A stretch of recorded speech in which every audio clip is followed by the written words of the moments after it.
Remue ménage. Remue ménage.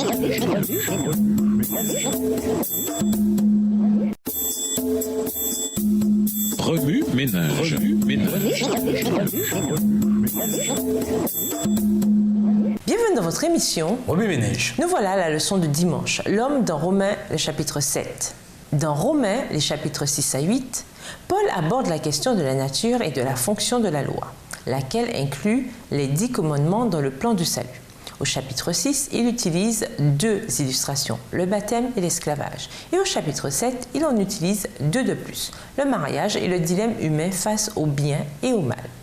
Pour montrer que le salut ne se fonde pas sur la conformité aux exigences de la loi, mais sur les mérites de la justice du Christ et de sa mort subie pour nous. L'enseignement rabbinique de la loi. Lisons Romains 6, verset 4. Romains 6, verset 4. Nous avons donc été ensevelis avec lui par le baptême en sa mort, afin que comme Christ est ressuscité des morts par la gloire du Père, de même nous aussi nous marchions en nouveauté de vie. L'une des questions abordées par Paul, c'était les enseignements des rabbins de son époque, tels que codifiés plus tard dans la Mishnah, à l'égard du rôle et de la fonction de la loi.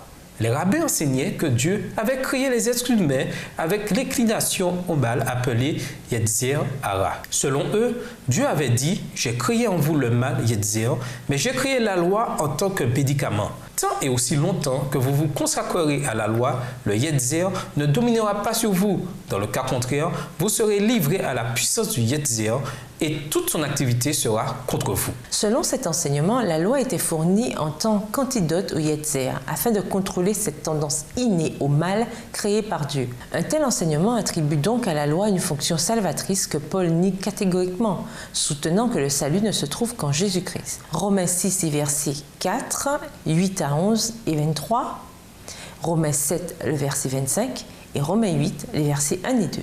Illustration du dilemme humain. Nous vous invitons à lire Romains 7. Ayant utilisé le mariage pour illustrer la fin de l'ancien système établi au Sinaï, Romains 7, les versets 1 à 6, décrivant ensuite la nature de la loi avec une référence spécifique au décalogue et sa relation avec le péché, versets 7 à 14, Paul utilise maintenant le dilemme humain de la lutte contre le péché pour illustrer la futilité de tenter de nous mériter le salut par nos propres efforts, versets 14 à 25. Il est important d'avoir à l'esprit que Paul parle de la loi et que le dilemme humain décrit est simplement une illustration. Ne tombons pas dans le piège de nous laisser absorber par l'illustration au point de perdre de vue ce qui est illustré. Le grand débat de savoir si l'évocation de l'état critique des êtres humains pécheurs est ou n'est pas une description de la lutte personnelle de Paul et si c'était avant ou après sa conversion n'est pas un exercice profitable. Car il se focalise sur l'illustration aux dépens de ce qui est illustré. Indépendamment de toute conclusion à l'égard de cette description illustrative du dilemme humain, une chose est on ne peut plus claire. Puisque vivre sous la loi signifie l'esclavage au péché, ceux qui vivent ainsi sont asservis au péché, un maître cruel et, sans le Christ, sont impuissants à lutter contre lui. Mais en Jésus, la victoire est possible. Paul avait pour intention de montrer aux Juifs notre besoin du Messie en tant que sauveur. Ayant déjà affirmé que la victoire sur le péché n'est possible que sous la grâce, Romains 6, verset 14, il mit de nouveau l'accent sur ce point au moyen de cette illustration. Caractère, objectif et fonction de la loi. Nous vous invitons à lire Romains 7, les versets 12 et 14. Paul exalte la loi de toutes les manières possibles.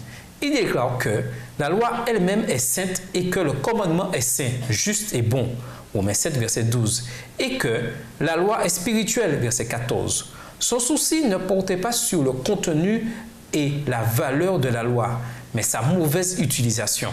La loi, dit-il, est bonne pour ce qu'elle fait, mais ne peut faire ce à quoi elle n'a jamais été destinée, nous sauver du péché.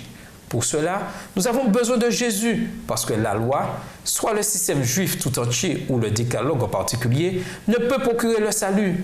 Il montre que la loi était nécessaire, mais sa fonction limitée, qu'elle n'était certainement pas le supposé antidote divinement prescrit pour quelque mal, Yetzer, qui maintenait les êtres humains esclaves du péché. La loi, affirme Paul, a été conçue pour montrer notre besoin de salut et non pour être le moyen de l'obtenir. Le salut en Christ seul.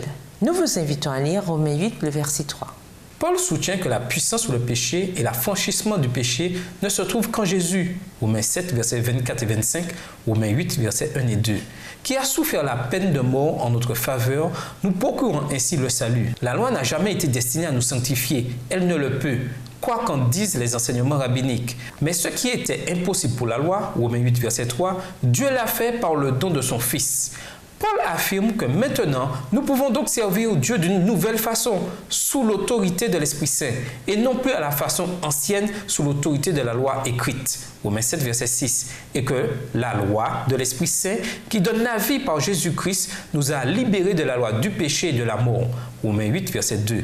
Ceci signifie que la réponse à la loi, même aux 10 commandements, ne devrait pas être motivée par une obéissance à une force extérieure, à un code écrit exigeant la conformité, mais par un principe intérieur qui, infusé par l'esprit, génère une conformité dirigée par l'esprit. Remue-ménage. Comment pouvons-nous résister à la tentation d'utiliser le dilemme humain décrit dans Romains chapitre 7 comme une excuse pour notre manque de croissance spirituelle? Comment justifier l'insistance sur la validité durable des 10 commandements tout en soutenant que l'ancien système de la loi est devenu caduc à la mort du Christ qui en était l'ultime accomplissement?